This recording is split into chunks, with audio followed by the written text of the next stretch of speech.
یہ سمجھ نہیں آتی کہ آج تک لوگوں کو نفس مطمئنہ نہیں پتہ چلا کہ نفس مطمئنہ کہتے کس کو.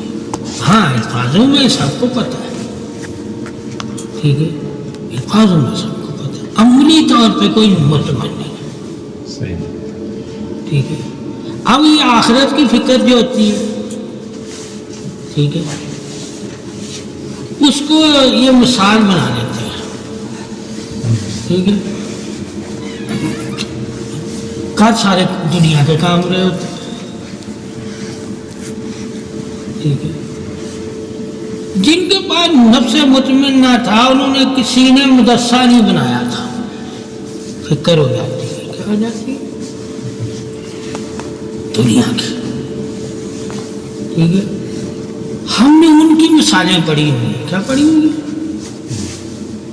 ٹھیک ہے. اب وہاں جب دیکھتے ہیں یہاں جب دیکھتے ہیں تو زمین سمان کا فرق نظر آتا ہے, ٹھیک ہے, کہ وہ امیروں سے ملتے نہیں تھے, کہ کہیں حدیث میں ہے نا وہ تمہیں دنیا کی فکر میں نہ لگا دے, مال و زر کی, مال و زر تمہیں ملے گا امیر سے. جب پتہ چل گیا کہ مال و زر ہمیں امیر نہیں دینا ہے, ٹھیک ہے, اسی سے درویش فقیر اور وقت کے محدث ملنا پسند نہ کرتے ہو, تو اس سے ثابت انہیں مال کی ضرورت نہیں, ٹھیک ہے. وہ اس سے کچھ بنانے نہیں چاہتے,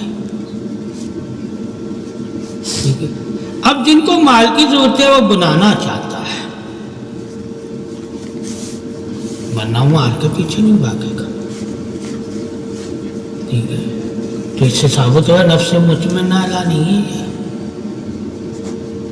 ٹھیک ہے. اللہ نے ہمیں کیا کہا ہے, ہم نے قرآن میں, کہ اپنی بنائی ہوئی چیزوں کو کیش مت کرنا, کہ میں نے یہ بنایا, میں نے یہ, اللہ کی بنی ہوئی چیزوں کی تعریف کرنا جس سے اللہ یاد آئے لوگوں کو. اب یہ سارے اپنی بنائی ہوئی چیزوں کے بارے میں بتائیں گے, ٹھیک ہے. ان سے پوچھا جائے اللہ نے کیا قرآن میں کہا ہے اور تم کیا کر رہے ہو, میں نے یونیورسٹی بنائی, میں نے یہ بنایا, میں نے وہ بنایا, اس کا کہیں ذکر نہیں. یہ کیش کرنا, اللہ بھی کیش کرتا ہے اپنی بنائی ہوئی چیزیں دکھا کے کہ لوگ میری طرف آئیں, مجھے یاد کریں. وہی کام یہ لوگ کر رہے ہو کہ لوگ مجھے یاد کریں, لوگ میری طرف آئیں, تو سیم ہو گیا نا. اب بندہ کیا کہے گا کہ یار یہی طریقہ قرآن ہمیں بتا رہا ہے اللہ اپنی طرف بنانے کا, وہ یہی طریقہ عالمی دین اور آج کے پیروں نے اپنایا اپنی طرف بلانے کا. ہم ان کی طرف جائیں اور خدا کی طرف جائیں. خدا اپنی نشانیاں بنانے کی یا اس نے جو بنائی ہیں وہ دکھا رہا ہے تاکہ لوگ مجھے یاد کریں. یہ اپنی بنی ہوئی باتیں کر رہے ہیں تاکہ لوگ مجھے یاد کریں. تو یہ اللہ سے دوری کا ثواب تو نہیں کہیں بنے گا, کہ یہ کہیں اللہ سے دور تو نہیں کر رہے. تو عقل مند کہے گا ہاں ان کی وجہ سے بھی خرابی پیدا ہو سکتی ہے, کیونکہ لوگ بہت سیدھے ہوتے ہیں, وہ دیکھنے والی چیز جو ہوتی ہے اس کو زیادہ اہمیت دیتے ہیں, ٹھیک ہے. تو جب ان کو دکھایا جائے گا تو اہمیت دینے لگ جائے گا. پھر عالم دین دکھاتا ہے تو لوگ اسے اہمیت دیتے ہیں. اگر وہ نہ دکھائے لوگوں کو کیسے پتہ چلے گا, پتہ ہی نہیں چلے گا.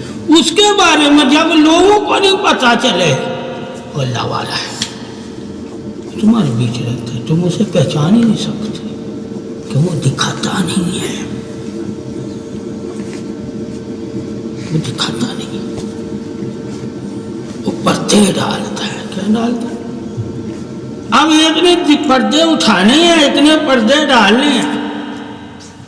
پردے عالم اٹھاتا ہے، مگر جس چیز کے پردے اس نے اٹھانے تھے وہ اللہ کی بنی ہوئی چیزیں تھیں۔ اس کے پیچھے کیا راز ہے؟ اس سے اس نے علم کے ذریعے پردے اٹھانے تھے۔ علم میں راز اللہ کے چھپے ہوئے ہیں، طریفی، ٹھیک ہے، الفاظی طریفی راز، صرف الفاظ، ٹھیک ہے، ایک الفاظ نہیں، ٹھیک ہے، اصل طریفی یعنی تجلیات۔ ہم اللہ کی تجلی کو تو پانے کے لیے کچھ نہیں کرتے، مگر اس علم کے جو ترجمے، مفہوم اور معنی، مطلب جو ہوتے ہیں وہ لوگوں کو سمجھانے کے لیے گفتگو کرتے ہیں۔ لوگ اسی حد تک صرف وہ تجلی کی طرف جائیں گے۔ جب اللہ کی تجلی، اللہ کے نور کی طرف ہم نہیں جائیں گے، ہم پورا قرآن بھی پڑھ لیں تو ہم قرآن نہیں پڑھ رہے۔ تو اللہ نے قرآن ہمیں حدیث اور قرآن اور عمل اور ذکر اور فکر اور روزہ اور زکوٰۃ، حج، عمرہ، یہ ساری سعادتیں صرف اپنی تجلی کے لیے دی ہیں، یعنی اپنے نور کو، کہ لوگ میرے نور کو اپنا لیں، میرے نور کی طرف آ جائیں اور میرے نور والے راستے کو پہ قائم ہو جائیں۔ عہد اس کا کیا ہے؟ لا الہ الا اللہ محمد رسول اللہ۔ یہ اس کا عہد ہے کہ ہم نے اللہ سے عہد کر لیا اور اس کے رسول صلی اللہ علیہ وسلم سے عہد کر دیا، یعنی کہ اللہ کی توحید کو بھی ہم نے مان لیا اور اللہ کے نبی کی رسالت کو بھی ہم نے مان لیا اور اس پہ عہد کر لیا کہ ہم ساری زندگی لا الہ الا اللہ پہ قائم رہیں گے اور محمد رسول اللہ صلی اللہ علیہ وآلہ وسلم کے ساتھ رہیں گے۔ ساتھ رہنا، اب ساتھ رہنا ساری عمر ساتھ کوئی موجود نہیں ہے تو ہم کیسے کہیں گے ہم نبی کے ساتھ ہیں؟ علمی طور پہ نہیں کہہ سکتے۔ کیوں؟ علم تمہیں نفسوں کے بارے میں بتائے گا، وہ موجود نہیں ہے۔ نور تجھے محبتوں کے بارے میں بتائے گا، وہ موجود ہے، کہ بغیر اللہ رسول کی محبت کے تمہارے دل میں ایمان کا نور ٹھہر ہی نہیں سکتا۔ تو محبت موجودگی کی سب سے بڑی دلیل جو ہے وہ نور ہے، کہ تو ایمان والا ہو کہ اگر تو زندہ ہے تو نبی کی محبت اور نبی کے نور کی وجہ سے زندہ ہے، ورنہ تو زندہ نہیں ہے، مرا ہوا دل رکھتا ہے۔ اب ترجمے میں تو نہیں آئے گا نا کہ نبی تیرے ساتھ ہے، اس میں تو صرف یہ آئے گا نہ اللہ آئے گا، لا الہ الا اللہ۔ اور جتنا مرضی لا الہ الا اللہ پڑھا لو اس کا مطلب یہ ہے، ٹھیک ہے، کہ اللہ وحدہ لا شریک ہے، ٹھیک ہے، ساتھ نہیں ہے مطلب، ٹھیک ہے۔ اب ساتھ ہم بھی کلمہ پڑھ کے ہم ساتھ کیسے مانیں کہ اللہ ہمارے ساتھ؟ مانے نہیں کہہ رہے ساتھ ہے، کہاں ہے؟ ٹھیک ہے، ٹھیک ہے، اللہ رسول ہے، ٹھیک ہے، کہاں ہے؟ ٹھیک ہے، لوگ کہیں گے مدینے میں، لوگ کہیں گے مکے میں، لوگ کہیں گے عرش پر، لوگ کہیں گے نبی قبر میں ہے، عالم برزخ میں ہے، مگر ہم دنیا میں کہہ رہے ہیں کلمے کی بدولت، ہم اس میں کسی اور عالم کا ذکر ہی نہیں کر رہے، کلمے میں ہم کسی اور عالم کا ذکر نہیں کرتے، اس دنیا کی زندگی کے عالم کا ذکر کر رہے ہیں کہ ہم ایمان لائے اللہ پر اور اس کے رسول پر، وہ ہے، وہ کس صورت میں ہے، ٹھیک ہے، ان کی پہلے صورتیں دیکھو۔ اللہ نے آپ صلی اللہ علیہ وسلم کو کتنی خوبیاں عطا کی، وہ خوبیوں کی صورت میں تمہارے ساتھ ہے. کیا ہے؟ خوبیوں کی صورت. جو نبی کی اور اللہ کی وہ خوبی اپنا لے گا وہ اپنائیت والا ہو جائے گا، ساتھ والا ہو جائے گا، یعنی اس کی صفت کو اپنا لے گا. ٹھیک ہے. اب ہم نے اللہ رسول کی صفتوں کے بارے میں پڑھنا ہے کہ وہ اپنا کے کیا حدیث کہتی ہے کہ یہ چیز تم میں اگر موجود ہو، یہ چیز ہے تو تم نبی کے ساتھ ہو، چاہے نظر آئے یا نہ آئے، مگر جب مرو گے تو تم ان کے ساتھ ہوگے. جس کی وجہ سے ہمیں ساتھ کا، ٹھیک ہے، علم سے گواہی مل جائے تو پھر ہم منکر نہیں ہوں گے. ساتھ کے علم گواہی دے رہنا، وہ ہے محبت. ہے کیا ہے؟ محبت. کہ چاہے وہ مشرق اور مغرب میں بھی ہے، اگر تم اس سے محبت کرتے ہو تو یقین کرنا وہ تمہارے ساتھ ہے. اگر ان آنکھوں سے وہ نظر نہیں آتا، مگر مرتے وقت جب اللہ تمہاری آنکھ کو کھولے گا تم اسے اپنے قریب پاؤ گے. وہاں اللہ نے کہا اس وقت قریب پاؤ گے، اور یقین رکھو کہ وہ تمہارے ساتھ ہو، جس سے تم محبت کر رہے ہو، اور انہی کے ساتھ ہوگا. کیا ہوگا؟ وہ بھی تمہارے ساتھ ہوگا اور تم ان کے ساتھ ہوگا. اس وجہ سے لا الہ الا اللہ محمد رسول اللہ صلی اللہ علیہ وسلم کا معنی ترجمہ ہے میں لکھا گیا. ٹھیک ہے کہ جب تم دیکھو گے مانو گے کہ وہ تمہارے ساتھ ہیں، مگر اس سے پہلے ایمان لے آؤ. اس سے پہلے ایمان لے آؤ، کیونکہ جب موت کا منظر فرعون نے بھی دیکھا تو وہ بھی اللہ کو ماننے لگ گیا تھا. اس وقت تو سارے مان لیتے ہیں کہ وہ سب کا کوئی نظر آنے لگ جاتی ہے، تو اسے بھی نظر آنے لگ گیا. مگر اللہ نے اسے کہا اب تیرے ایمان کا کوئی انعام نہیں ہے، میں تیرے ایمان کو قبول ہی نہیں کرتا. ٹھیک ہے. جب اسے محسوس ہو گیا، کیا ہو گیا کہ موت مجھ پہ آ رہی ہے، تو اسے نظر آنے لگ گیا. تو بہت سی چیزیں مرتے وقت تمہیں دکھائی دیں گی، مگر ایمان تمہارا اس سے پہلے ہو جانا چاہیے کہ یہ چیزیں ہیں، چاہے تم دیکھو یا نہ دیکھو. اب یہ عقیدہ جو ہے یہ نوری عقیدہ ہے. کیا ہے؟ ایمانی عقیدہ ہے. ایک ہے نفسی یا دلیلی عقیدہ، ایک ہے یقینی عقیدہ. یقین ہمارا نور پہ ہوتا ہے، جسم پہ نہیں ہے. جسم کے بارے میں ہمیں بتا دیا یہ مٹی سے بنا ہے، یہ مٹی کی مانت ہے. جب ہر چیز ہمیں پتہ چل گئی کہ یہ اللہ کی مانت نہیں ہے، یہ اللہ کے قرب کے لائق نہیں ہے، اور اللہ نے اس سے وعدے بھی نہیں کیے. کوئی ایک وعدہ مٹی سے بتا دو قرب کا اللہ نے کیا ہو، جس سے قرب کے وعدے ہی نہیں ہیں، وہ کیا اللہ کے قرب والا ہو سکتا ہے؟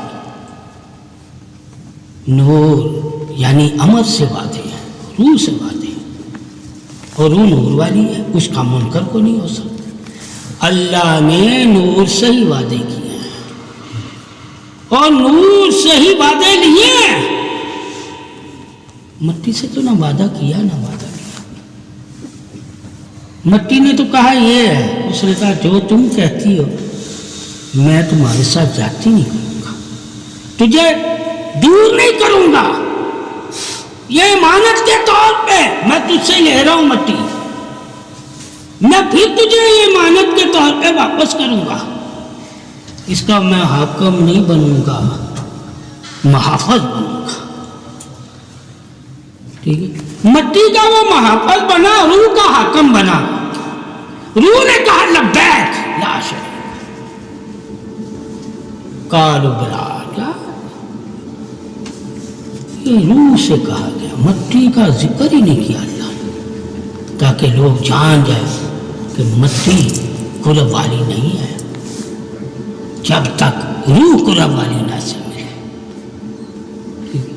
اس کو کہتے ہیں تصوف، روحانیت، درجات، کمالات. روح کے جسم ہمیں بھی پتہ ہے یہ مٹی کا ہے، اس کے پاس جو جتنے بھی درجے ہو جائیں اللہ اسے کوئی درجہ نہیں دے گا. پھر مٹی کی مانت مٹی کو دے دے گا. تو یہ ہزاروں درجے پا کے بھی مٹی کے پاس ہی جائے گی. اللہ اپنے وعدوں سے پھرتا نہیں ہے. مگر روح کے غالب ہونے پہ، نور کے غالب ہونے پہ اللہ کے وعدے اور ہیں کہ جو تجلی والی ہو جائے گی، ٹھیک ہے، اسے میں سلامتی بخشوں گا، اس سے سلامتی بخشے گا. یعنی کہ بغیر روح کے مٹی سلامتی والی نہیں ہوتی. روح کی بدولت مٹی پہ سلام کیا جاتا ہے، اور جس مٹی پہ سلام کیا جاتا اللہ کہتا میں اس کی بھی حفاظت فرماؤں گا. مٹی پھر مٹی کو نہیں اپنے ساتھ کہہ سکتی، شامل کر سکتی. وہ پھر مٹی کو میں حکم دوں گا کہ پہلے میں نے تجھے کہا تھا کہ تیری امانت میں تجھے لٹاؤں گا، آج میں نے تیری امانت تجھے لٹائی، اب یہ میری طرف سے تجھے امانت ہے، تو اسے محفوظ رکھنا. پھر اور جملہ آ جائے گا. پھر مٹی کو حکم دیا جائے گا. کیا جائے گا کہ دیکھ میں نے وعدہ کیا تھا نا، یہ مٹی تجھے دوں گا، میں نے دے دیا. اب اس میں نے پھر سے روح ڈالی، ٹھیک ہے. اب تو اس سے میں وعدے لیتا ہوں، اسے تکلیف نہ دینا، اسے زار نہ پہنچانا. پھر اس طرح وعدے لیے گئے. زندگی کے ساتھ وعدہ کیا ہے کہ تجھے میں مٹی کی امانت ہوں، تجھے میں مٹی کو دے دوں گا. اور مرنے کے بعد کیا وعدہ لے رہا مٹی سے؟ اب اسے کچھ نہ کہنا، اب میں نے تیری بدولت اسے زندہ نہیں کیا، پہلے سے تیری بدولت زندہ رکھا تھا، ٹھیک ہے. اب میں نے زندہ سے تیرے سہارے سے نہیں کیا، اب میں نے اسے اپنے عمل سے زندہ کیا. پہلے مجھے تیری ضرورت تھی اسے زندہ کرنے کے لیے، تجھے بنایا میں نے، اب میں نے تجھ سے بنایا ہی نہیں اسے، ٹھیک ہے. کس طرح بنایا اسے؟ کہا جس طرح ماں کے پیٹ سے میں بنایا تھا، ٹھیک ہے. اب ماں کے پیٹ سے جب انسان کو اللہ بناتا ہے تو اس کی محافظ بھی ماں ہی ہوتی ہے. اب وہ مٹی کا جو ہے وہ پیٹ ہے، مٹی کو ماں کا درجہ دے دیا اور قبر کو پیٹ کہہ دیا. اب یہ پیٹ جس طرح ظاہر ماں کے درجے میں اللہ نے کہا یہ تیری محافظ، تو اس کی محافظ ہے، میں تیرے رحم میں اسے دے رہا ہوں، تو اس کی حفاظت کرنی ہے، اور میں فرشتوں کے ذریعے اسے سب کچھ دوں گا. وہاں بھی اللہ کہتا میں فرشتوں کے ذریعے اسے سب کچھ دوں گا. اب یہ خود سے کچھ حاصل نہیں کر سکتا. کیا نہیں کر سکتا؟ جس طرح ماں کے پیٹ میں جب اللہ نے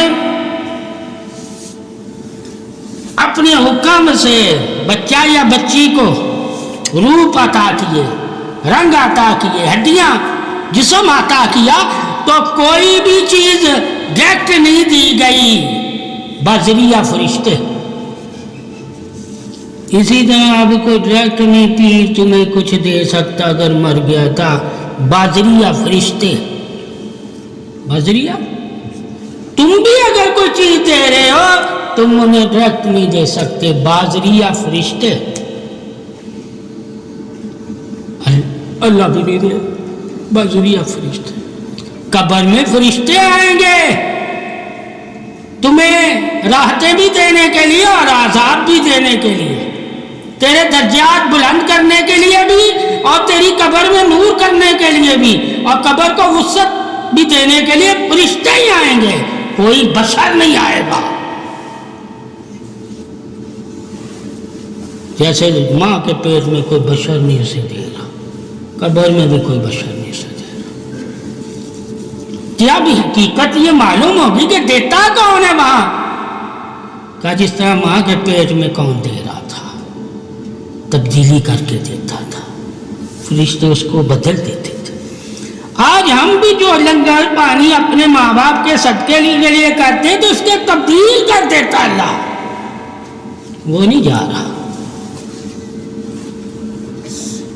تبدیل کر دیتا، فرشتوں کے ذریعے دیتا ہے۔ کیا دیتا ہے؟ کہ جنت سے لے جانا، کھانا، ٹھیک ہے۔ اس وجہ سے آگے ہم لوگ اپنے ماں باپ اپنے بڑوں کو یاد رکھتے ہیں نیکیوں میں، اس کا اجر انہیں فرشتوں کے ذریعے ملے گا۔ زندگی میں تو ہمارے ذریعے ملتا تھا، مرنے کے بعد ہم کسی کا ذریعہ نہیں بن سکتے، نیکی ذریعہ بنے گی۔ کیا بنے گی؟ نیکی ذریعہ بنے گی۔ اب مرنے کے بعد بھی ہم دیکھیں اور زندگی میں بھی دیکھیں تو دونوں حالت میں جب ہم دیکھیں گے غور سے تو دونوں حالت میں نیکی ہی بن رہی ہے ذریعہ۔ ماں باپ کی اولاد اگر نیک ہوگی تو دنیا میں بھی ان کی راحت، ان کے کھانے پینے کا ثواب تو نیکی ہی بنی ذریعہ، اور مرنے کے بعد اگر نیک ہوگی تو مرنے کے بعد بھی اللہ ان کے درجے بلند کرے گا تو نیکی ہی ذریعہ۔ انسان کو بنایا اللہ نے نیکی کے لیے تھا۔ جب ہم مقصد حیات انسانی سے واقف ہوں گے تو ہمیں پتہ چل جائے گا اللہ بندے سے چاہتا کیا ہے، انسان سے چاہتا کیا ہے، نیکی۔ اور نیکی کس لیے چاہتا ہے؟ اپنے لیے نہیں چاہتا،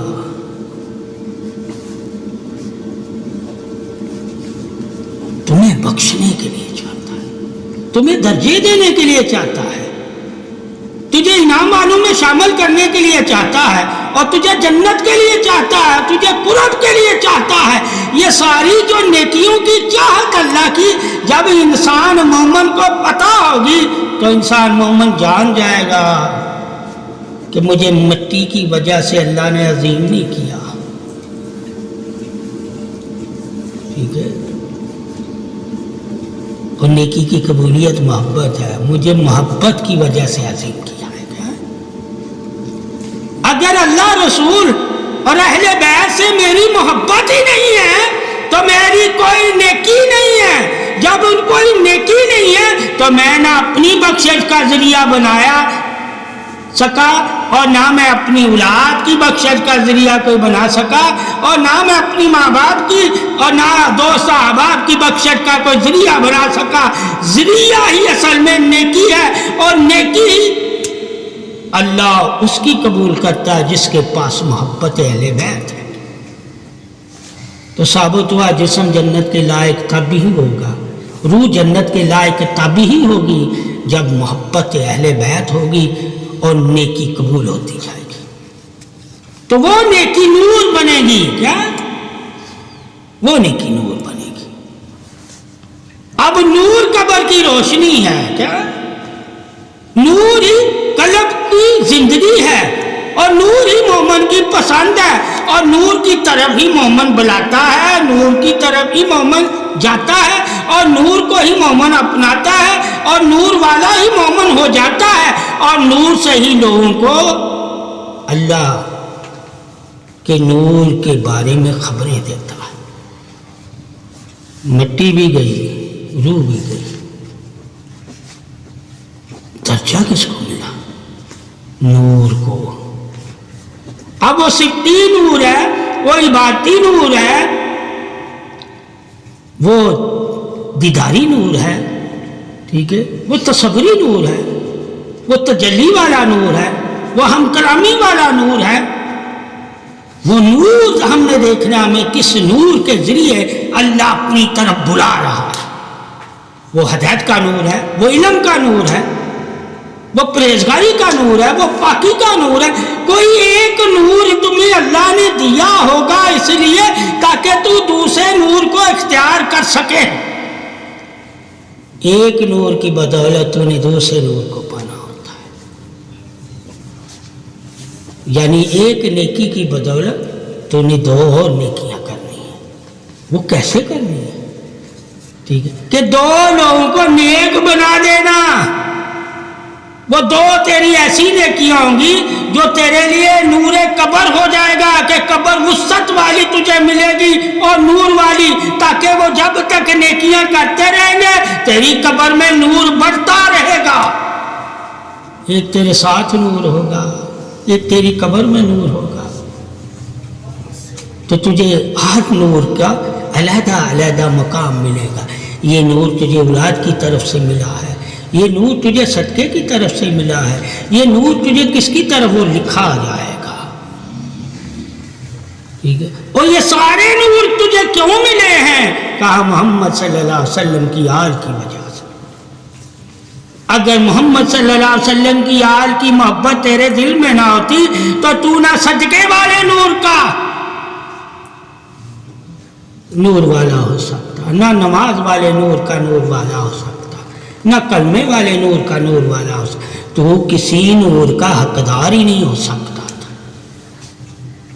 تو یہ سارے جو تم نور حاصل کر کے درجات پائے ہیں، فضیلتیں پائی ہیں، بخششیں پائی ہیں، اللہ کی عطائیں اور تجلیاں پائی ہیں، اس کی بدولت پائی ہے۔ وہ کس کی بدولت پائی ہیں؟ کہا اللہ، رسول اور اہل بیت کی محبت کی بدولت پائی ہے۔ یہ تمام نور تمہیں نبی اکرم صلی اللہ علیہ وسلم اور نبی اکرم صلی اللہ علیہ وسلم کی آل کی محبت کی بدولت اللہ نے عطا کیے ہیں۔ عبادتوں کی بدولت نہیں عطا ہوئے، ذکر کی بدولت نہیں عطا ہوئے، قرآن کی بدولت نہیں عطا ہوئے، حج عمرے کی بدولت یہ نور عطا نہیں ہوئے۔ تیرے دل میں محبت تھی، اس محبت کی بدولت یہ سارے عمل تیرے نوری بن گئے۔ تو نے قرآن پڑھا وہ بھی تیرے لیے نور بن گیا، تو نے نماز پڑھی وہ بھی تیرے لیے نور بن گیا، تو نے زکوٰۃ ادا کی وہ بھی نور بن گیا۔ تو ہر چیز جب جب ادا کرتا تھا، کوئی بھی عمل نیکی کا تو نے کیا تو تیری نیکی کو اللہ نے نور بنا دیا۔ کس کی بدولت بنایا؟ کہا محمد اور محمد کی آل کی بدولت۔ اگر یہ محبت نہ تیرے دل میں ہوتی کوئی تیری نیکی نور نہیں بن سکتی، اور جب نور ہی نہیں بن سکتی تو پھر تو کافروں سے بدتر تھا، ایمان لا کر بھی، ایمان لا کر اگر کوئی کافروں سے بدتر ہے تو وہ وہی بدتر ہے جو آپ صلی اللہ علیہ وسلم اور آپ صلی اللہ علیہ وسلم کی آل سے محبت نہیں کرتا، وہ بدتر ہے کافروں سے۔ تو یہ درجہ بندی اللہ نے بنائی، کیا بنائی؟ تو جب اللہ کو پسند ہے درجہ بندی تو اس کا اظہار کرنا بھی اللہ کو پسند ہے کہ لوگوں کو بتا دو، ٹھیک ہے؟ اس لیے کوئی صحابہ اس صف میں آ ہی نہیں سکتا جو اللہ نے محمد صلی اللہ علیہ وسلم اور اہل بیت کو عطا فرمایا۔ اس صف میں کوئی نہیں آ سکتا۔ وہ کون سی ہے صف ہے؟ کہا نور، جس کی محبت سے تیرے دل میں نور پیدا ہوتا ہے وہ صرف آل محمد صلی اللہ علیہ وسلم، اور کسی کی محبت میں نور نہیں پیدا ہو سکتا۔ جب تک تو ان سے محبت نہ کرے تب تک تیرے دل میں نور ہی نہیں۔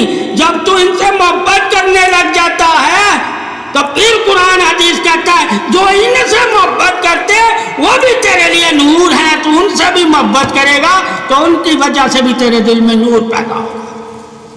یعنی کہ پھر صحابہ کی محبت کی وجہ سے بھی ہمارے دلوں میں نور پیدا ہوگا۔ جب ہم اہل بیت کی محبت کے قائل ہوں گے تو پھر صحابہ کی محبت ہمارے لیے لازمی ہو جائے گی، ٹھیک ہے؟ کیوں؟ اللہ کے نبی کا فرمان ہے کہ جو ان سے محبت کرتے ہیں ان سے بھی محبت کرنا تمہاری ایمان کی سلامتی ہے۔ یہ نہیں کہ آل پاک سے محبت کرنے والے سے محبت نہیں کرنی۔ کہا جو آل پاک یعنی علی، حسن، حسین، فاطمہ زہرا اور آپ صلی اللہ علیہ وسلم سے محبت کرتا ہو، اس سے بھی جس نے محبت کی اللہ اس سے بھی محبت کرتا ہے۔ یہ شان تعریف بندگی ہے اصل۔ جس کے پاس یہ محبت ہی نہیں ہے اس کی شان تعریف بندگی ہے ہی نہیں ہے، وہ ذلت والا ہے، وہ عزت والا نہیں ہے۔ عبادت کر کے بھی جن لوگوں نے منہ کالے کر لیے اپنے، ان کے بارے میں بھی جاننا لازم ہے کہ کن کے اللہ عبادت کی وجہ سے منہ کالے کرتا ہے اور کن کے اللہ عبادت کی وجہ سے چہرہ روشن کرتا ہے، یعنی چہروں پہ نور کرتا ہے۔ جن کے دل میں آل پاک کی محبت نہیں ہوتی ان کے منہ کالے کر دیے جاتے ہیں، دل سیاہ کر دیے جاتے ہیں، اور جن کے دل میں آل پاک کی محبت اور جو آل پاک سے محبت کرتا ہے ان کی محبت ہوتی ہے، ان کے چہرے نور سے روشن کر دیے جاتے ہیں، دل روشن کر دیے جاتے ہیں۔ یہ اصل نور کی بات ہے۔ عمل کرنے والے تو منافق بھی ہوتے ہیں مگر وہ نور کو نہیں مانتے۔ کیا نہیں مانتا؟ وہ نور سے خائف ہے۔ اللہ نے کہا کافر و منافق کیا ہے اصلیت؟ کافر کیوں کفر میں مبتلا ہوا اور منافق کیوں کافر سے بدتر ہوا کہ نور والوں میں رہ کے بھی نور کو نہیں لے سکا۔ کافر تو نور کا منکر ہوا تھا اور یہ مان کے بھی نور کا منکر ہے، مان کے بھی یہ دھوکا کر رہا ہے، یہ نور کو نہیں مان رہا۔ یہ عظمت شرف انسانیت کو مانتا ہے کہ فلاں بڑا ہے فلاں چھوٹا ہے، ٹھیک ہے۔ جب عظمت انسانیت کو مان رہا ہے، عظمت صحابہ کو مان رہا ہے، تو عظمت رسالت نور ولاد کو کیوں نہیں مانتا؟ یہ بھی ماننا تھا، ٹھیک ہے۔ صدیق اکبر بڑے ہیں جی صحابہ میں سے، مانتا ہے۔ عمر بڑے ہیں صحابہ میں سے، مانتا ہے وہ۔ مگر نور میں سب سے افضل کون ہے صحابہ میں سے جس کو نبی نے کہا ہو تم ایسے ہی ہو جیسے میرے نور سے ہو؟ کسی صحابہ کا تو نور کا نام ہی نہیں لیا کہ تم میرے نور سے ہو، تم میرے نور پہ ایمان لائے ہو۔ تمہیں ایمان کی وجہ سے نور ملا ہے، اسے ذات کی وجہ سے نور ملا ہے، ذات بھی ایمان والی اور نور بھی اس کا ایمان والا۔ یہ عظمت جو اللہ نے علی اور پاک کو عطا فرمائی یہ کسی صحابی کو نہیں عطا فرمائی۔ ان کے نام بھی اللہ نے اپنے نور سے رکھے ہیں۔ تمہارے نام جنت کے نور سے ہیں، جنت کے نور سے، تمہارے نام بھی نور سے۔ کوئی مومن صحابی یہ نہیں کہہ سکتا کہ میرا نام اللہ نے نور سے نہیں رکھا، مگر وہ جنت کا نور، اور ان کا اللہ نے کہا میری ذات کا نور۔ میری ذات کے نور کے پردوں میں ان کے نام تھے، جنت میں نہیں تھے۔ مگر صحابہ کرام کے تو جنت میں، مومنوں کے تو جنت میں پہلے ہی لکھے ہوئے ہیں۔ کیا لکھے؟ اب یہ بھی پتہ چل گیا کہ جنت میں نام پہلے ہی لکھے ہوئے ہیں اور اس نے جنت میں جانا ہے جس کا نام ہوگا۔ یہ بھی جب ہم اسلام میں پڑھیں گے، حدیثوں میں پڑھیں گے کہ اللہ کے نبی نے کیا یہ علم دیا ہے کہ جنت میں نام لکھے ہوں گے، جنت کا جو محل ہوگا اس کے دروازے پہ جنتی کا نام لکھا ہوگا، کوئی حدیث ہے؟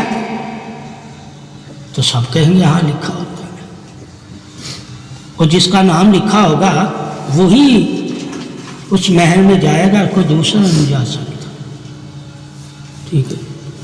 ثابت ہوگا کہ اللہ نے وعدہ کیا ہے محمد صلی اللہ علیہ وسلم سے اور محمد صلی اللہ علیہ وسلم کی امت سے، یعنی کہ صحابہ اور مومنوں سے، کہ جب تک تم نہیں جاؤ گے جنت میں کوئی جنت میں داخل نہیں ہوگا، یعنی کوئی محل میں داخل نہیں ہو سکتا۔ اس لیے اللہ تعالیٰ نے یہ معجزہ دکھایا الیاس علیہ السلام کو جنت میں بلا کر، سیر کروائے تو کہا اب تم چلو. کہا اللہ تو نے یہاں تک وعدہ کیا تھا کہ جو جنت میں آ جائے گا اسے نکالوں گا نہیں. ٹھیک ہے, اب تو بہانے سے چلا گیا, بہانے سے, محبت سے چلا گیا. بہت سے کام محبت سے ہوتے ہیں. حکم نہیں تھا اس کو جنت دیکھنے کا. اللہ نے وعدہ کیا تھا کہ جب تک رضوان سے کہا تھا کہ جب تک محمد صلی اللہ علیہ وسلم تجھے نہ کہیں جنت کا دروازہ نہیں کھولنا. یہ کیسے جنت میں پہنچ گیا؟ پھر تو اللہ کے وعدے جھوٹے ہو جائیں گے. کہا یہاں وعدوں کی وجہ سے نہیں ہوا, محبت وعدوں پہ بھی پردے ڈال دیتی ہے. محبت ایسی عطا ہے اللہ کی, تو محبت ہی تو وعدے کر رہی تھی, تو محبت ہی تو اسے سیر کروا رہی تھی. وعدہ بھی محبت ہے, وہ سیر بھی محبت ہے, الیاس کا جنت میں رہنا بھی محبت ہے, اور الیاس کا مرنا بھی محبت ہے, اور زندہ بھی محبت ہے. ٹھیک ہے, تو اس نے اللہ نے کہا اچھا تم یہاں تک پہنچ گئے ہو, کوئی مسئلہ نہیں ہے, میں نے تو وعدہ کیا. پھر یہاں پہرے دار بن کے رہے جس طرح فرشتے رہ رہے ہیں, جب تک نبی نہ تشریف لائے تو یہاں جنت کے کسی محل میں داخل نہیں ہو سکتے. ٹھیک ہے, وہ پسند آ گیا. وہاں پہرے دار کو کون سی کوئی پہرا کرنا, پہرے تو فرشتے دے رہے. ٹھیک ہے, جنت کا صاحب ایسا ہے. ٹھیک ہے, جس نے دیکھی ہوگی اسے پتا ہوگا نا جنت کا عالم کیا ہے, کہ جو ایک دفعہ دیکھ لے وہ یہاں سے نکلنا پسند ہی نہیں کرتا. چاہے دنیا جتنی مرضی خوبصورت ہو. ہم نے تو دنیا کی خوبصورتی دیکھی نا, جنت کی خوبصورتی دیکھی نہیں ہے. اور جب جنت کی خوبصورتی ایسی ہے, اور جو جنت کا وارث ہے اس کی خوبصورتی جب دیکھو گے, جس کو اللہ نے اپنے نور سے بنایا, جنت کے نور سے نہیں بنایا, وہ کتنا خوبصورت اس دن نظر آئے گا جب جنت میں تم اسے دیکھو گے. کہا وہ کون ہے؟ کہا پنجتن محمد صلی اللہ علیہ وسلم, حضرت علی کرم اللہ وجہ الکریم, فاطمہ تو زہرا, حسن حسین, ان کو اللہ نے اپنے نور سے بنایا. اور جن کو جنت کے نور سے بنایا وہ جنت دیکھ کے دیوانے ہو گئے, اور جن کو رب نے اپنے نور سے بنایا وہ رب کو دیکھ کے دیوانے نہیں ہوں گے. اب تم دیوانے اسی کے ہوتے ہو جس سے تم بنے ہوتے ہو, جس سے تم بنے ہوتے ہو. اس کی محبت اپنے دل سے کبھی نکال نہیں سکتے جس سے تم بنے. اب پوچھا جائے ایمان والا کس سے بنا ہے؟ ایمان والا جب اسے نور ملا. اور انسان کب ملا بنا؟ جب اسے جسم اور روح ملی. جسم اور روح کے ملنے سے انسان ہے, اور ایمان کے نور سے ملنا یعنی ایمان والا ہے. یہ فرق کر دیا گیا کہ جب تک وہ انسان رہتا ہے اسے نور کا پتہ ہی نہیں, اسے جسم کا پتہ ہے. یعنی انسانی فطرتوں کا اسے علم ہے, انسانی حس کا اسے علم ہے, انسانی سوچ کا, انسانی چاہت کا, انسانی تصورات کا, اور انسانی سیر و سیاحت کا, اور انسانی معلومات کا, اور انسانی تحقیق کا اسے پتہ ہے. تو جس کا اسے پتہ ہے اس میں تو اسے کوئی گمراہ نہیں کر سکتا. جس کا نہیں پتہ اس میں اس کو لوگ گمراہ کریں. یعنی کہ نور ہدایت مستقیم, نور صراط مستقیم, نور جمال مستقیم, نور علم مستقیم, نور سینہ مستقیم, یہ اللہ کے جو نور ہیں, جو اللہ 70,000 نور نبی کے پردوں میں اللہ نے رکھے ہیں, ان نوروں سے جب واقف ہوگا تو وہ پھر گمراہ نہیں ہوگا. جس طرح انسانی فطرت سے جب انسان واقف ہے تو اسے علم لینے کی کوئی ضرورت نہیں, وہ اپنی چاہت جانتا ہے. اس کے پاس علم ہو نہ ہو اسے پتا ہے کھانا کس کو کہتے ہیں, پینا کس کو کہتے ہیں. وہ کرے گا تلاش اس کی، مگر نور کی تلاش نہیں کرے گا۔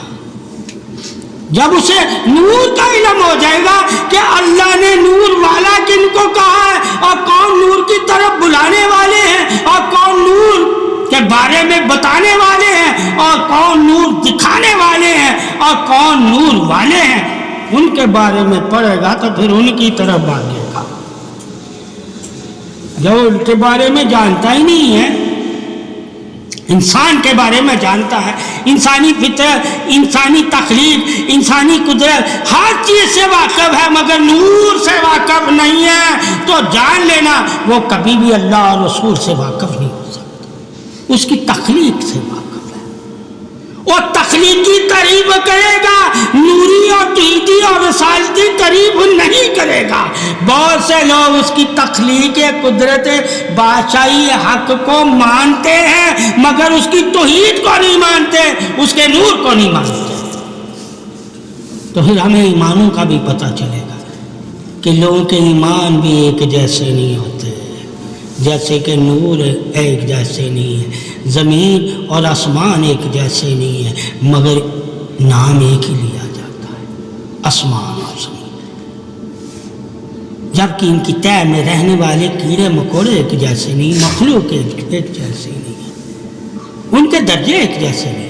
اسی طرح صحابہ اکرام اور اہل بیت ایک جیسے نہیں ہیں، اور نہ ان کے درجے ایک جیسے ہیں، نہ عظمتیں ان کی ایک جیسی ہے، نہ حسن اخلاق ان کا ایک جیسا ہے، نہ عبادت ان کی ایک جیسی ہے، اور نہ طریقہ زندگی ایک جیسی ہے، اور نہ بندگی کے مقام ایک جیسے ہے، مگر ہے اللہ کے بندے سب ایمان والے، مگر سب ایمان والے ہو کر بھی ایک صف میں نہیں ہیں۔ بتا دیا اہل بیت کی صف میں ہے، کہا جہاں میں کھڑا ہوں گا وہاں اہل بیت، صحابہ میں یہ کبھی کھڑے ہی نہیں ہوں گے، ان کا حساب میرے ساتھ ہے، صحابہ کے ساتھ، یہ دنیا اور آخرت میں ہمیشہ میرے ساتھ ہوں گے، اور تم اپنی اپنی صفوں میں ہوگے۔ اللہ تمہاری میری امت کے لیے صفیں بنائیں گے، میری آل کے لیے نہیں۔ امت ہی کہا، میری امت کی یعنی کہ 80 صفیں ہوں گی، یہ نہیں کہا میری آل کی 80 صفیں ہوں گی۔ تو یہ صفوں میں بٹے ہوئے ہیں، کون کس صف میں کس کے ساتھ ہوتا ہے، کون صحابہ کے ساتھ ہوتا ہے،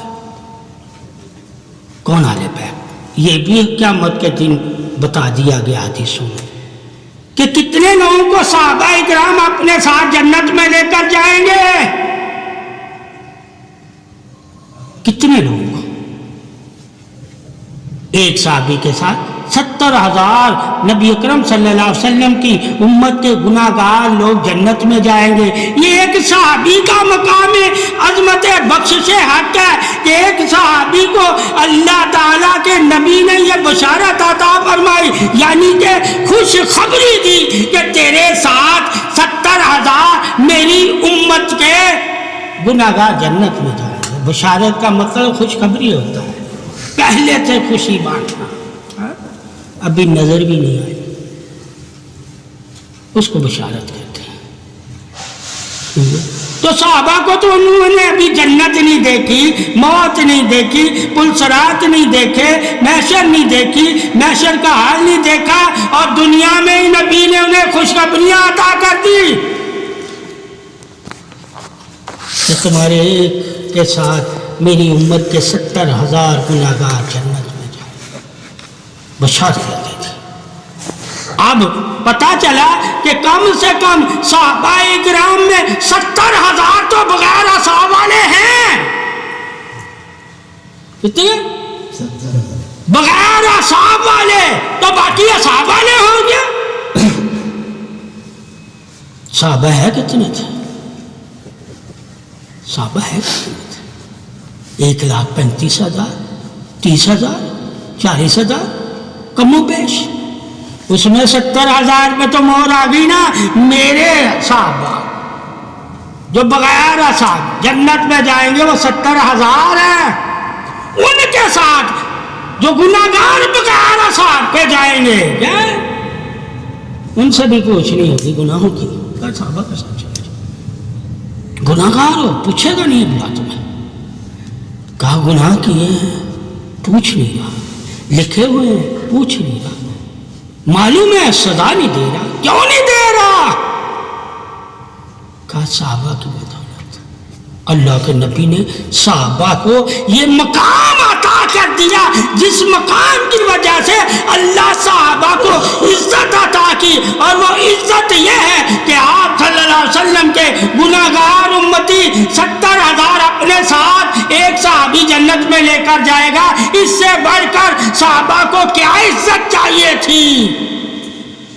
یہ عزت دینا ہوتا ہے. کیا دینا؟ اللہ جس کو عزت دیتا ہے اس کی بدولت وہ دوسروں کو بھی دیتا ہے. اس لیے کہتے ہیں کہ رزق بانٹو تاکہ تمہیں پتا چلے اللہ تمہیں عزت دیتا ہے تو تو دوسروں کو دے گا. اگر تجھے اللہ عزت ہی نہیں دینا چاہتا تو تو دوسروں کو نہیں بانٹے گا. بانٹنے والا عزت والا ہوتا ہے، بخیل عزت والے نہیں ہوتے. ٹھیک ہے؟ اس لیے بانٹنا اللہ کو پسند ہے. محنت 1 سال بھی کی اور 70,000 ساتھ لے گیا. ٹھیک ہے؟ اب یہ حد ہے، حد ہے. اب آئی اہل بیت کی باری. وہاں 70,000 نہیں لکھے ہوئے، جتنے بھی اہل بیت سے محبت کرتے ہیں سارے جنت میں جائیں گے. مگر یہاں صحابہ سے محبت کرنے والے صرف 70,000 جنت. بھئی اللہ نے ان کو بھی اجر دیا، عظمت دی ہے. 70,000 تو لے کر جا رہے. اس لیے صحابہ کی محبت بھی لازم کر دی گئی کہ یہ بھی تمہیں بخشوا سکتی ہے. کیا یہ بھی بخشوا سکتی ہے؟ مگر کس وجہ سے؟ محمد صلی اللہ علیہ وسلم کی وجہ سے کہ اللہ کے نبی نے انہیں بخشش کا پروانہ دے دیا. 70,000. ٹھیک ہے؟ مگر اگر ان میں سے بخشے ہوں گے تو ان کو. ٹھیک ہے؟ اب 70,000 کی تو خبر آ گئی نا بخشے ہو گئے. باقی رہ گئے 50-60,000. وہ اللہ جانے اس کا رسول جانے. مگر ان پہ تو فخر کرو. مگر جب اہل بیت کی باری آئی جنت میں سارے چلے گئے، ہر کوئی چلا گیا. آپ صلی اللہ علیہ وسلم بھی اپنی امت کو لے گئے، جو بخشش شفاعت کرنی تھی وہ بھی چلی گئی. جب سرکار جانے لگے تو فاطمہ زہرا، حسن حسین اور مولا علی ساتھ. دروازے پہ فاطمہ زہرا نے کہا ہے اللہ کے نبی جو ہم سے محبت کرتے ہیں، ٹھیک ہے، ان کا کیا؟ ٹھیک ہے. اس وقت پھر وہ جو فاطمہ زہرا یعنی کہ آپ صلی اللہ علیہ وسلم کی ولاد کی اولاد سے جو محبت کر رہا ہے، کہا سارے وہ جنت میں جائیں گے. وہ شفاعت نہیں ہے، کیا نہیں، ساتھ ہے. انہیں میں ساتھ لے کر جاؤں گا. وہ نبی کے ساتھ جائیں گے. صحابہ کے ساتھ بھی بتا دیا کون جائیں گے. شفاعت سے کون جائیں گے؟ ساتھ وہ بھی نہیں گئے. کیا نہیں ہے؟ شفاعت کرتے تھے چلے جاتے تھے، شفاعت کر ساتھ نہیں گئے. ساتھ صحابہ بھی نہیں گئے اس حدیث کی روشنی سے. مگر آگے ساتھ ہی ہیں. کیا؟ مگر آپ صلی اللہ علیہ وسلم کے ساتھ پنجتن پاک اور پنجتن پاک سے محبت کرنے والے وہ ساتھ نہیں ہیں. بس وہ ساتھ نہیں ہیں. باقی کوئی نبی کا امتی ساتھ نہیں کیا، نبی کا صحابی ساتھ نہیں کیا. ٹھیک ہے؟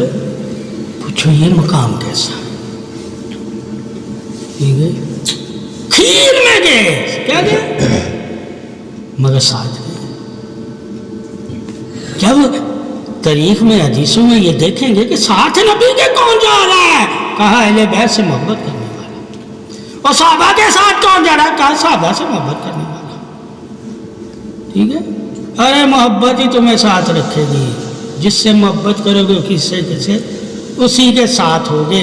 اب دیکھ لو کہ اگر صحابہ سے محبت کرنی ہے تو صحابہ کے ساتھ، اہل بیت سے محبت کرنی ہے اہل بیت کے ساتھ ہوگے. یہ اللہ نے کھلا اعلان کر دیا اور بتا دیا صحابہ کون سے جنتی ہیں، اور اہل بیت کے بارے میں بھی بتا دیا. کہ یہ کیسے جنتی ہے، کہ اگر یہ میری اہل بیت میں سے کوئی کیچڑ کی مانند بھی ہو جائے اور اس پانی کی طرح بدبودار پانی کی طرح بھی ہو جائے اور اللہ اسے جہنم میں ڈال دے، تو اللہ اس میری اہل بیت میں جو میری اولاد میں سے پیدا ہوا ہے اس کی وجہ سے وہ جہنم کی آگ کو ٹھنڈا کر دے گا. ٹھیک ہے، یہ بھی عظمت ہے کیا؟ مگر وہ اہل بیت والا اپنی نسبت کو قائم رکھنے والا ہو، یعنی حرمت اہل بیت کا پاسدار ہو. گناہ وہ چیز ہے، حرمت اور ہے. گناہ گار جتنا مرضی ہو مگر اپنی اہل کی یعنی کہ اپنے بڑوں کی حرمت کا پاسدار ہو.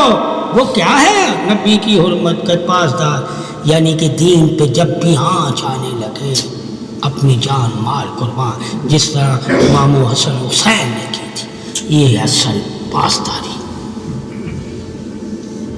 ٹھیک ہے، اصل پاسداری وہ ہے کہ جس طرح جن کو مان رہا ہے اپنا بڑا، جس دین کی خاطر انہوں نے قربانیاں دی، جب ایسا موقع ہے تو وہ بھی پیچھے نہ ہٹے. وہ ہے پاسدار اہل بیت. قربانی سے دریغ نہ کرنے والا، قربانی سے ڈرنے والا نہ، قربانی سے محبت کرنے والا ہو. محبت ہی پاسدار اہل بیت ہے، یعنی کہ قربانی ہی اہل بیت کی محبت ہے. جب پتہ چل گیا کہ قربانی دینا ہی محبت پاسدار اہل بیت ہے، کہ وہی قربانی دے گا، دین محمد اور اللہ کے واحد ہونے کی شہادت وہی دے گا جو قربانی دے سکتا ہے. اس لیے کہا منافق قربانی نہیں دیتے، عبادت کریں گے. اور جب آئے گی جہاد اور قربانی کی باری تو وہ بہانے بنائیں گے. مومن بہانے نہیں بنائے گا. اس لیے کہتے کہ منافق بہانے بناتا ہے، مومن بہانے نہیں بناتا، ساتھ چل پڑتا ہے، ساتھ لگ جاتا ہے، ساتھ ہو جاتا ہے، اور ساتھ دینے سے وہ ساتھ کی عزت کا پاسدار ہوتا ہے. اور منافق مومنوں کا ساتھ نہیں دیتا، وہ دشمنی ہے. اب پتہ چلا کہ میدان کربلا میں کس نے کس کا ساتھ نہیں دیا تھا. تو جس نے جس کا ساتھ نہیں دیا اس کے بارے میں پوچھو. کہا گیا منافق نہیں ساتھ دے گا، منافق نہیں اہل بیت سے محبت کرے گا، منافق نہیں علی سے محبت کرے گا. تو پھر اس وقت جو آل پاک اور علی سے محبت نہیں کر رہے وہ منافق ہے. اور منافقوں کے لیے بخشش کی دعا نہیں کی جاتی، منافقوں کے لیے بخشش کی دعا نہیں کی جاتی. تو علی کے بارے میں بھی تو جاننا ہے کہ جو محبت کرنے والا کیا سرکش ہوگا، محبت کرنے والا کیا قاتل ہوگا، محبت کرنے والا کیا ظالم ہوگا. جس کے دل میں انسانوں کی محبت ہوتی ہے وہ نہیں ظلم کرتے، اور جس کے دل میں اللہ نے اپنی نبی اور اپنے نبی کی اولاد کی محبت داخل کی ہو وہ کیسے ظلم کریں گے. تو ثابت ہوا ظالم کبھی مومن نہیں ہوتا. وہ مومن تو کیا ہوتا ہے؟ دھوکہ کھا لیتا ہے معصوم دل کی وجہ سے، اور ظالم دھوکہ دیتا ہے، منافق دھوکہ. ایک دھوکہ کھاتا ہے اور ایک دھوکہ دیتا ہے. حدیث میں، روایتوں میں اور تاریخ میں واضح لکھا ہوا ہے دھوکہ دینے والے کون تھے اور دھوکہ کھانے والے کون تھے. وہاں سے پتہ چل جائے گا کہ دھوکہ کھایا کس نے. کہا مومن دھوکہ کھائے گا اور منافق دھوکہ دے گا. کہا حضرت علی نے بھی دھوکہ کھایا، حضرت حسن نے بھی دھوکہ کھایا، حضرت حسین نے بھی دھوکہ کھایا. ٹھیک ہے، کہ مان گئے تھے، کیا ماننے کے بعد دھوکہ دیا حضرت علی کو. حسن بھی مان گیا تھا، ماننے کے بعد دھوکہ دیا. کہ مومن جلد دل کا نرم ہوتا ہے، جلدی مان جاتا ہے، تو وہ جلدی مان گئے تھے. ٹھیک ہے. تو یہ چیز جب ہم اسلام میں دیکھیں گے تاریخ میں کہ دھوکہ دینے والا اور دھوکہ کھانے والا کون ہے، تو پھر جنگ کرنا، یہ مقابلے کرنا، یہ تو ہوئے ہیں. ٹھیک ہے. وہ جو ہم طریقے سے بتا رہے ہیں اس طریقے سے عالم نہیں بتاتا، وہ خلافت کے طریقے سے بتاتا ہے کہ یہ خلافت کی جنگ تھی. ٹھیک ہے. وہ یہ نہیں بتاتا نا محبت کیا کہہ رہی ہے، وہ طاقت بتاتا. طاقت کیا کہہ رہی ہے کہ جس کے ساتھ زیادہ ہوں گے وہ حق پر ہوگا، چاہے وہ جھوٹا ہی ہے. وہ اس چیز کو مان رہا ہے. مگر محبت ایمان کیا کہہ رہا ہے، آپ صلی اللہ علیہ وسلم کا فرمان کیا کہہ رہا ہے. جب ہم آپ صلی اللہ علیہ وسلم کے فرمان کو دیکھیں گے کہ علی اکیلا بھی ہو تو حق پر ہوگا، کہ اکیلا بھی حق پر ہے. ساری ابن آدم کی اولاد اگر ایک طرف ہو جائے اور علی ایک طرف ہو، ابن آدم کی اولاد کو مت دیکھنا، علی کو دیکھنا، علی کی طرف ہو جانا، وہی حق پر ہے. تو ثابت ہوا سارے ابن آدم کی اولاد پہ مہر لگا دی گئی. اگر سارے بھی ایک طرف ہوں تم ان کی طرف نہ ہونا، حضرت علی کی طرف ہونا. اللہ اس کے ساتھ ہے اور یہ اللہ کے ساتھ ہے. اس لیے ابو ہریرہ نے کہا اے معاویہ تیرے ساتھ میری نماز نہیں ہوتی. کہا کیوں نہیں ہوتی؟ کہا اللہ علی کے ساتھ ہے، اللہ علی کے ساتھ ہے. میں نماز علی کے پیچھے ادا کرتا ہوں اور کھانا تیرے دسترخوان پہ کھاتا ہوں. اللہ نے تجھے دنیا دی ہوئی ہے، مال و زر دیا ہے. علی کو اللہ نے عبادت کا شرف قبولیت حق عطا کیا ہوا ہے. علی کے بغیر کسی کی عبادت قبول ہی نہیں ہوتی. مگر علی کے بغیر رزق تو سب کو دیتا ہے اللہ، نور نہیں دیتا. علی کی محبت کے بغیر رزق تو وہ کافر کو بھی دیتا ہے، عزت بھی دنیا کی دیتا ہے، مال و زر بھی دیتا ہے، بادشاہی بھی دیتا ہے، سب دنیا دے دیتا ہے. مگر کیا نہیں دیتا؟ جو علی سے محبت نہیں کرتے انہیں کیا نہیں دیتا؟ کہا نور ایمان حق نہیں دیتا، نور ایمان رسالت نہیں دیتا، نور ایمان ولایت نہیں دیتا، اور نور ایمان مبین نہیں دیتا. یہ نور کوئی نہیں دیتا. باقی ساری دولتیں دے دے گا مگر نور والی کوئی دولت نہیں اس کے پاس. یہ حضرت علی اور اہل بیت کی تعریف عظمت بادشاہی نور ہے کہ نور ان کے محبت کے بغیر تمہیں نہیں ملے گا. باقی ہر دولت دنیا کی تجھے مل جائے گی، نور نہیں ملے گا. اور جس کو اللہ نور نہیں دیتا اسے ہدایت نہیں دیتا، اور جسے اللہ ہدایت نہیں دیتا اسے جنت کا راستہ نہیں دکھاتا. جنت کا راستہ اللہ انہیں ہی دکھاتا ہے جنہیں ہدایت عطا کر دیتا. وہ پھر جنت کے راستے کی طرف چل پڑتے ہیں، یعنی کہ ہدایت والے نور کے راستے پہ چلتے ہیں. جنت نور کا راستہ ہے، اور جس نے نور کا راستہ چھوڑ دیا اس نے جنت سے منہ موڑ لیا.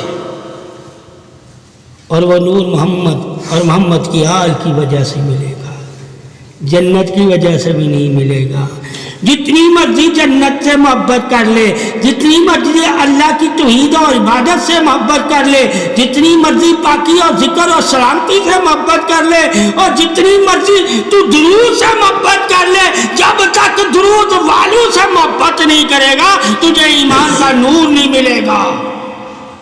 اس لیے اگر کوئی محبت میں درود پڑھتا ہے کہ مجھے درود سے بہت محبت ہے، درود والوں کی محبت کا ذکر ہی نہیں کرتا، سمجھو اس کا درود بھی اس کے لیے نور نہیں بنا.